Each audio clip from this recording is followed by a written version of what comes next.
Il est 8h30. Notre équipe termine de fixer une balise GPS sur une bouteille en plastique afin de la suivre pendant toutes les étapes de tri et de recyclage. La balise est fixée sur la bouteille en plastique. Elle est ensuite déposée dans le bac de tri. Les rippers récupèrent les emballages triés et embarquent notre bouteille. Ils poursuivent leur tournée. Une fois leur collecte terminée, ils se dirigent vers le centre de tri, à 15 km de là. Grâce à notre balise, nous la suivons à la trace. Le camion arrive dans le centre de tri. Les emballages collectés sont pesés, puis déchargés. Ils vont être séparés par matériaux au cours de différentes étapes.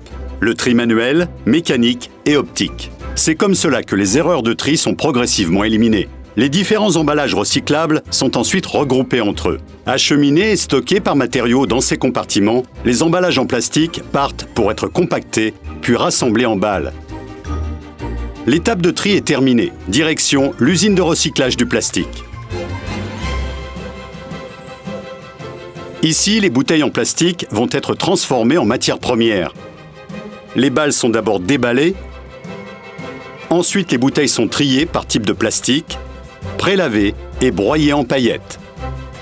Elles sont lavées, séchées et transformées en granules. À partir de ces granules, les préformes sont créées. Ce sont les embryons de futures bouteilles. Direction l'usine d'embouteillage à 5 km de là. Les préformes sont désinfectées et lavées. Maintenant stérilisées, elles sont chauffées et soufflées pour former de nouvelles bouteilles qui sont remplies, bouchées et étiquetées. Et prêtes à retourner bientôt dans les rayons.